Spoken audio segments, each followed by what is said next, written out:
নমস্কার বন্ধুরা, রাজনীতির ফাঁদে পড়ে গেছেন বাংলার প্রায় 26,000 চাকুরিহারা মানুষ, চাকুরিহারা শিক্ষকরা। ঠিক যেরকম ভাবে রাজনীতির ফাঁদে পড়ে চক্করে পড়ে নিজেদের ভবিষ্যৎকে হারিয়েছিলেন ত্রিপুরা রাজ্যের 10,323 জন চাকুরিহারা শিক্ষক, ঠিক সেই রকম ভাবে রাজনীতির ষড়যন্ত্রের ফাঁদে পড়েছেন বাংলার শিক্ষকরা।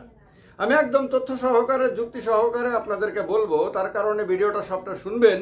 কারণ এটা এই মুহূর্তে বাংলার যারা শিক্ষকরা, যারা রাস্তার মধ্যে, যারা ময়দানে নেমে এসেছেন এবং চাকুরি ফিরে পাওয়ার জন্য আন্দোলনে নেমেছেন, তাদের জন্য ভীষণ দরকারি।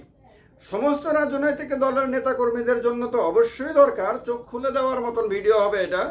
কিন্তু বিশেষ করে তাদের জন্য যারা আশা করছেন যে তাদের এই ঘোলা জলের মধ্যে মাছ ধরার জন্য যে সমস্ত রাজনৈতিক দলগুলো, বিশেষ করে বিরোধী দলগুলো ময়দানে নেমেছেন এবং তাদেরকে জায়গাতে কুপরামর্শ দিচ্ছেন এবং তাদেরকে রাজনীতির হাতিয়ার হিসেবে নির্বাচনের 1 বছর আগে ব্যবহার করতে চাইছেন, তারা তাদের ভবিষ্যতের কথা ভাবছেন না, তাদের চাকুরি ফিরিয়ে দেওয়ার কথা ভাবছেন না, তাদের কথা কোনোভাবেই ভাবছেন না। তাদের দরকার হলো নিজেদের চাকুরির ব্যবস্থা করা। নিজেদের চাকুরি মানে কি? এমএলএ পদে চাকুরি, মন্ত্রী পদে চাকুরি। এই চাকুরিগুলি পাওয়ার জন্য ওই চাকুরি হারাদেরকে তারা ব্যবহার করার ব্যবস্থা করেছেন। আর চাকুরি হারারা কয়েকজন নেতা, তাদের চাকুরি হারাদেরও কয়েকজন নেতার মানে কি বলবো, তাদের প্ররোচনায় পড়ে গেছেন বলে মনে হচ্ছে। কারণ আজকেও বাংলার বিভিন্ন জায়গাতে আন্দোলন হয়েছে, কোথাও লাঠিচার্জের কথাও পর্যন্ত শোনা গেছে, ডিআই অফিসে কেউ তালা দিতে গেছেন নাকি শোনা গেছে, আবার কোথাও গিয়ে এসএসসির চেয়ারম্যানের সঙ্গে মিটিং করা হয়েছে, মন্ত্রীর সঙ্গে বৈঠক করার কথা ছিল, মুখ্যমন্ত্রীর উদ্দেশ্যে চিঠি দেওয়ার কথা ছিল, সেগুলোকে বানচাল করা হয়েছে বা ভেস্তে দেওয়া হয়েছে। আলোচনার পরিবর্তে এখন আন্দোলনের কথা বলা হচ্ছে। এবং এই আন্দোলনের মধ্যে একজন প্রাক্তন বিচারপতি, যাকে অনেকে বলে বরের ঘরের পিসি আর কনের ঘরের মাসি, যিনি এদিকেও আছেন ওইদিকেও আছেন, যিনি নাকি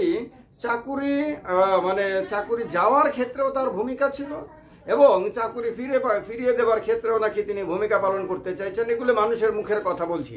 তো এইরকম আরও 1-2 জন গায়কতরে, যারা খুব বড় নেতা হিসেবে নিজেদেরকে প্রমাণিত করার চেষ্টা করছেন, তারাও এদেরকে ব্যবহার করার চেষ্টা করছেন। এখন কথা হলো, ত্রিপুরার প্রসঙ্গ কেন বললাম আমি সঙ্গে?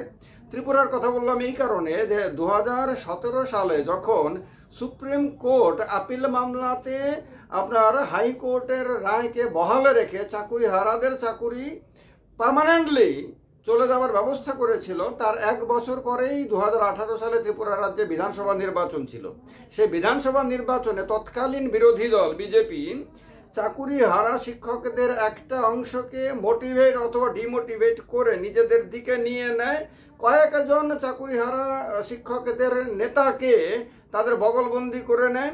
তাদেরকে হয়তোবা, এটা আমি শিওর দিয়ে বলছি না, হয়তোবা অনেক শিক্ষকের মুখে বিভিন্ন সময় শোনা কথা অনুসারে বলছি, হয়তোবা তাদেরকে বিশেষ কোনো সুযোগ সুবিধা দেয় অথবা সুযোগ সুবিধার প্রতিশ্রুতি দেয় এবং এদেরকে নিজেদের মুখপাত্রের মতন, অঘোষিত মুখপাত্রের মতন সামনে ঠেলে দেয়। এরা সামনে এসে তৎকালীন রাজ্য সরকারের বিরুদ্ধে বিষোদ্গার করে, রাজ্য সরকারের বিরুদ্ধে কথা বলে এবং সরকার পরিবর্তন হলে কিভাবে এরা শিক্ষকদের চাকুরি ফিরিয়ে দেওয়ার ব্যবস্থা করবেন, সেই রকম বিষয়গুলোকে একরকম একটা রাজনৈতিক দলের কার্যকর্তার মতন তারা বলতে থাকেন এবং তাদের এই মুহুর্মুহু আশ্বাসবাণীতে আপনার বিভ্রান্ত হয়ে শিক্ষকদের, চাকুরি হারা শিক্ষকদের একটা অংশ তাদের পেছনে দৌড়েছিল, লড়াইয়ে নেমেছিল এবং সরাসরি তারা তখন সরকার পরিবর্তনের জন্য নিজেদের শরীরের ঘাম ঝরিয়েছিল, রক্তকে জল করেছিল এবং একটা আশা মনের মধ্যে পোষণ করে রেখেছিল যে সরকারটা পরিবর্তন হলে তারা তাদের হারানো চাকুরিটা ফিরে পাবে, তারা আবার স্কুলে যেতে পারবে, তাদের ছাত্রদের তারা পড়াতে পারবে, মাস্টার মশাই হিসেবে, দিদিমণি হিসেবে সেই মর্যাদা যেটা তারা এই আদালতের রায়ে হারিয়েছেন, সে মর্যাদাটা ফিরে পাবেন। সরকার পরিবর্তন হয়েছে, সেই তৎকালীন বিরোধী দল সরকারে এসেছে, পরিবর্তে আজকে পর্যন্ত সেই 10,323 চাকুরিহারা শিক্ষকদের চাকুরি হয়নি, তাদের আন্দোলন পর্যন্ত করতে দেওয়া হয়নি। যখন যখন তারা আন্দোলন করতে নেমেছে তাদেরকে পুলিশ দিয়ে লাঠিপেটা করা হয়েছে, তাদের ধর্ণামঞ্চ ভেঙে দেওয়া হয়েছে, তাদেরকে চ্যাংদোলা করে ধর্ণামঞ্চ থেকে তুলে রাস্তার মধ্যে ফেলে দেওয়া হয়েছে, সমস্ত কিছু করা হয়েছে। মধ্যরাতে করা হয়েছে, কখনো দিনের বেলা। তাদের ছাত্ররা টিভিতে দেখেছে যে তাদেরকে যে পড়াতো শিক্ষকরা, যে শিক্ষক বেত হাতে অনেক সময় ছাত্রকে পড়া না জানলে পরে ছাত্রকে মারতো। এটা আমরা ছোটবেলাতে অনেক শিক্ষকের মার এরকম খেয়েছি। সেই শিক্ষকরা পুলিশের লাঠির মার খাচ্ছে, সেটা তাদের ছাত্ররা টিভির পর্দাতে দেখেছে। সেই সমস্ত অপমান তাদেরকে দিয়ে দেওয়া হয়েছে, চাকুরিটা ফিরিয়ে দেওয়া হয়নি। সেম ভুলটা এখন বাংলার চাকুরিহারা শিক্ষকদের একটা অংশ করছে। সেখানে একটা অংশ তৃণমূল কংগ্রেসকে সরকারে রাখার জন্য যেমন কাজ করছে বলে মনে হচ্ছে আপাত দৃষ্টিতে, আর একটা অংশ বিজেপিকে ক্ষমতায় আনার জন্য কাজ করছে। তারা কেউ মনে হচ্ছে, আমি যা দেখছি তাতে আমার মনে হচ্ছে তারা কেউই নিজেদের চাকুরিটা ফিরে পাবার জন্য আন্দোলন করছে না। তাদের কাছে মনে হচ্ছে একটা অংশ যে কোনো মূল্যে দিদিমণিকে মুখ্যমন্ত্রী পদে রাখতে হবে, দিদিমণির পার্টিকে ক্ষমতা রাখতে হবে, যে সরকার আছে সেই সরকারকে রাখতে হবে, তাহলে হয়তো কিছু একটা হবে, এটা তারা বিশ্বাস করছেন। হয়তো বা হতেও পারে। মমতা বন্দ্যোপাধ্যায়ের একটা রেকর্ড আছে, তিনি কথা দিলে কথা রাখেন, যেটা অন্য অনেক রাজ্যের মুখ্যমন্ত্রীর এই রেকর্ড নাই। এটা ফ্যাক্ট, এটা প্রমাণিত সত্য, এটা অনেক ক্ষেত্রে এরকম দেখা গেছে। তিনি বললে সেটা করেছেন। তাকে অনেক সময় অনেকে বোকা মনে করেন, তাকে অনেক বাজে বাজে কথা বলেন, সব কিছু ঠিক আছে, বলতেই পারেন গণতান্ত্রিক ইয়াতে, কিন্তু তাকে কিন্তু কথা রাখতেও দেখা যায়। কিন্তু তাকে মুখ্যমন্ত্রী পদে রাখার জন্য বা তার হয়ে ওকালতি করার জন্য শিক্ষকদের আন্দোলন করার বা শিক্ষকদের কাজ করার কথা না। এখন শিক্ষকরা যারা চাকরি হারিয়েছেন তাদেরকে চাকরিটা ফিরে পাবার, যে কোনো মূল্যে তাদের চাকরি যাতে না যায়, এখনো তারা টার্মিনেশন লেটার পাননি, সেটা যাতে না পান তার জন্য তারা তাদের করার কথা, মানে ওকালতি করার কথা, জায়গায় জায়গায় গিয়ে তাদের বার্তালাপ করার কথা। এবং সরকার যেহেতু বুদ্ধিমত্তার সঙ্গে এগিয়ে এসে তাদেরকে প্রতিশ্রুতি দিয়েছেন যে যারা যোগ্য তাদের চাকুরি রক্ষার জন্য সরকার প্রতিজ্ঞাবদ্ধ এবং সরকারের তরফ থেকে আইনি পথে সমস্ত কিছু করা হবে, এইটুকু প্রতিশ্রুতি একটা রাজ্য সরকারের কাছ থেকে প্রাথমিক পর্যায়ে পাওয়ার পরে এই সরকারের বিরুদ্ধে একেবারে আন্দোলন, একেবারে রণংদেহী মূর্তি একেবারে টেনে নামিয়ে দেব, আমরা আপনাদেরকে ক্ষমতায় এনেছিলাম, আমরাই আপনাদেরকে ক্ষমতা থেকে ভাগাবো, এই কথাগুলো এই মুহূর্তে অন্ততপক্ষে শিক্ষক নেতাদের মুখে একেবারে শোভা পাচ্ছে না। এই কথাগুলো তারা বলতে পারে আর কিছুদিন পরে। মুখ্যমন্ত্রী 3 মাসের কথা বোধহয় সম্ভবত বলেছেন, 2-3 মাসের কথা। 2-3 মাসের মধ্যে কিছু না করলে পরে এরপর থেকে এই কথাগুলো বললে হ্যাঁ মানুষ বলবে ঠিকই আছে, তাদের তো কথা দিয়েছিলেন, তাদের জন্য কিছু করবেন, করেননি তো। সুতরাং তারা যে বলেছেন, তারা যে এখন রাজনৈতিকভাবে তার মোকাবেলার কথা বলছেন, এটার মধ্যে খানিকটা হলেও যুক্তি আছে। তখন কিন্তু মানুষ বলতো, কিন্তু যখন তাদেরকে প্রতিশ্রুতি দেওয়া হয়েছে, যখন তাদের জন্য সরকার থেকে উদ্যোগ নেওয়া হয়েছে এবং অ্যাকশন শুরু হয়ে গেছে বলে মনে হচ্ছে, তখনই একেবারে তাও বিরোধী নেতাদের সঙ্গে। এখন আর অভিজিৎ গাঙ্গুলি কিন্তু জাস্টিস না, এখন আর তিনি নিরপেক্ষ না। তিনি চেয়ারে বসে যা রায় দিয়েছেন সেগুলোকে মানুষ নিরপেক্ষ বলে ভাববে কিনা সেটা এখনো নিশ্চিত না। তাকে সেই সময় মনে হয়েছে অনেক ক্ষেত্রে রাজনৈতিক নেতার মতন কথা বলছেন তিনি বিচারপতির চেয়ারে বসে। সেই জায়গাতে এখন তো তিনি বিজেপি নেতা, এখন তো তিনি সাংসদ, এখন তিনি কিভাবে নিরপেক্ষভাবে কাজ করবেন, নিরপেক্ষভাবে কথা বলবেন? অথচ তার এই রাজনৈতিক খেলার মধ্যে আপনার হাতের পুতুল হয়ে, ক্রীড়নক হয়ে কাজ করছে শিক্ষকদের একটা অংশ। আর এইটাই তাদের জীবনে সবচেয়ে ভুল বলে মনে হচ্ছে ত্রিপুরার অভিজ্ঞতার পরিপ্রেক্ষিতে।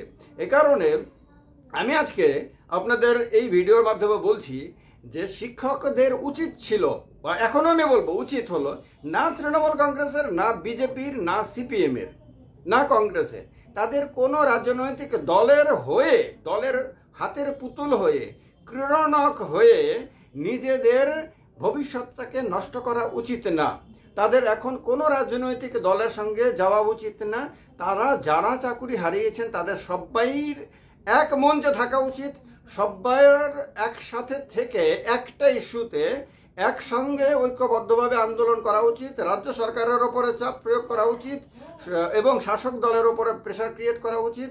বার্তা দেওয়া উচিত যে আমাদের দাবি পূরণ না হলে আমরা কিন্তু এরপরে কি করব, এরপরের মানে ধাপে আমরা কি করব সেটা আমরা কিন্তু এখনও আপনাদের সামনে ওপেন রাখছি না, আমরা এটা আমাদের কাছেই থাকছে।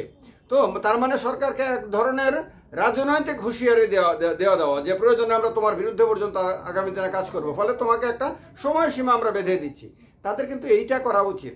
কিন্তু দেখা যাচ্ছে কি বিজেপি নেতাদের পেছন পেছন ছুটছেন, কেউ শুভেন্দু অধিকারীর পেছনে ছুটছেন। আরে শুভেন্দু অধিকারী তো রাজনীতির খেলোয়াড়, বড় পাক্কা খেলোয়াড়। তৃণমূল কংগ্রেসের থেকে অধিকারী পরিবার সমস্ত সুযোগ সুবিধা নিয়ে তলারটাও মানে গাছেরটাও খেয়েছেন, তলারটাও কুড়িয়েছেন, সমস্ত কিছু করে তারপরে আরও বেশি সুযোগ সুবিধা পাওয়ার জন্য, আরও বড় পদ পাওয়ার জন্য তিনি বিজেপিতে এসেছেন। তিনি ঘন্টা মানুষের জন্য কাজ করার জন্য এসেছেন, ঘন্টা তিনি পশ্চিমবঙ্গের মানুষের প্রবলেম নিয়ে তিনি চিন্তিত। কিচ্ছু না, একেবারে ভোগাস কথা, একেবারে ফালতু কথা। অভিজিৎ গাঙ্গুলি তিনি যদি সত্যি সত্যি মানুষের জন্য যদি তার হৃদয় কাঁদতো, তাহলে তিনি বিচারপতির চেয়ারে থেকে মানুষের জন্য অনেক কাজ করার সুযোগ পেতেন। এত বড় সুযোগ সারা ভারতবর্ষে 140 কোটি মানুষের মধ্যে কয়জন পায়? হাতে গোনা কয়েকজনের মধ্যে একজন তিনি হয়েছিলেন। তিনি সেই চেয়ারটাতে বসে তিনি বিজেপির সঙ্গে যোগাযোগ করে বিজেপিতে যোগদানের বিষয়টা পাকা করেছেন। বিচারপতি কি করতে পারেন নাকি কোনো দিনের এই কাজ?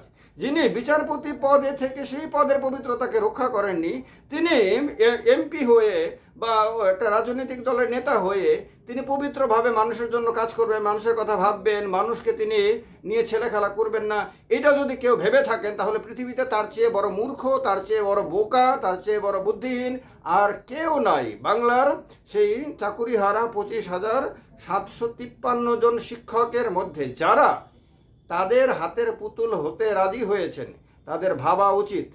অন্যথায় তাদের সামনে একটা দারুণ উদাহরণ রয়েছে, সেটা হলো ত্রিপুরার 10,323।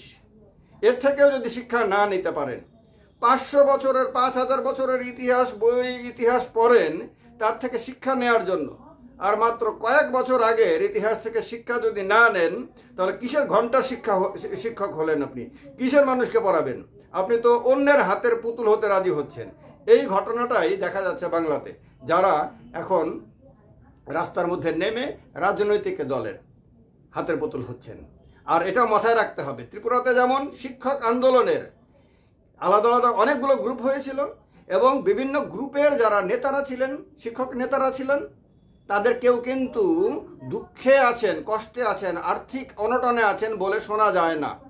বরং অনেকে বলেন তাদের অনেকের বাড়িতে নাকি বড় দালান হয়েছে, নানান ধরনের সুযোগ সুবিধা হয়েছে, কেউ কেউ নাকি গাড়িও কিনেছেন, আরও অনেক কিছু নাকি তাদের হয়েছে। ফলে তারা ওই হিল্লি দিল্লি করা টরা ইত্যাদি ইত্যাদি সমস্ত কিছুই নাকি কন্টিনিউ করছেন। শোনা কথা এগুলো, আমার কাছে কোনো এভিডেন্স নাই, কিন্তু মানুষের মুখে মুখে শুনি, সেই চাকুরি হারা শিক্ষকদের মুখে মুখে শুনি, তারাই বলেন এই শিক্ষক নেতারা তাদেরকে সর্বনাশ করে দিয়েছেন। এখন ত্রিপুরা রাজ্যের শিক্ষক নেতারাই বলেন, বাংলার চাকুরি হারা শিক্ষকরাও না আগামী দিনে তাদের নেতাদের ব্যাপারেই একই কথা বলেন, সেইটাই আমার ভয়। এই কারণেই ভিডিওটা করলাম, আপনাদের সামনে রাখলাম। যারা এই কথাগুলোকে শুনে তাদের চেতনার উদয় হয়েছে বলে মনে করেন, তারা এটাকে শেয়ার করবেন, একটা লাইক করবেন, না করবেন এটা আপনার সম্পূর্ণ নিজের ব্যাপার। কমেন্ট করে মতামত জানাবেন। আর প্রসেনজিৎ চক্রবর্তী চ্যানেলটাকে যদি এখনও সাবস্ক্রাইব না করে থাকেন, তাহলে আর ইউটিউবে সময় নষ্ট করে কী লাভ আপনার? এক্ষুনি সাবস্ক্রাইব করুন। ভালো থাকবেন, আর এভাবে দৃঢ়ভাবে সত্য কথা বলার সাহস দেখাবেন, তাহলেই গণতন্ত্র মজবুত হবে এবং আপনারা মজবুত হবেন। অন্যথায় কিচ্ছু হবার নাই। ভালো থাকবেন। জয় হিন্দ, বন্দে মাতরম।